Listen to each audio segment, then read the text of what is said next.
Okay, so I'm going to do an orbit. So heads up, it's going to do an orbit from here, so it'll go right through your heads. I'll catch it at the end of the orbit. Oh wow, this is amazing. Everybody's watching. No pressure.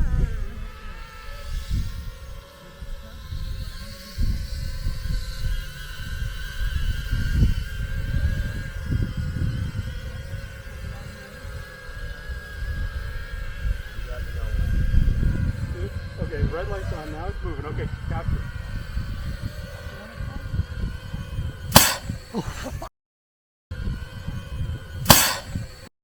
What's the range? Like, how far does it shoot? So I don't want to shoot more than, say, 20 feet, because at that point I still have to get to the animal and get a real catch net on it or subdue it, right? Yeah.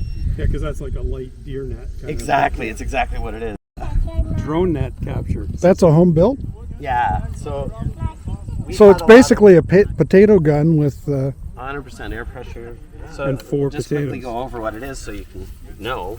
All this, so it's Schedule 40 piping, which is rated for 300 psi. Everything else, like the fittings, are only rated for about 150. Mm-hmm. So you don't want to go above 150 psi with it, and that's plenty enough to shoot the 4 darts. Open up at about 15 feet completely, and then it starts to diverge. This is a sprinkler valve that if you look up arborist cannon or tennis ball cannon, pretty much everybody's using them exactly for this reason. What happens is there's a diaphragm in here and the pressure's equal on either side, which keeps the valve closed. Once you let some air out, it opens it up, allows the diaphragm to push up, which opens the valve, and it just dumps the air a lot quicker than the electronic valve did. I did try using the electronic valve, but it makes a goose noise. It goes honk really loud, which is, maybe prohibitive in catching animals.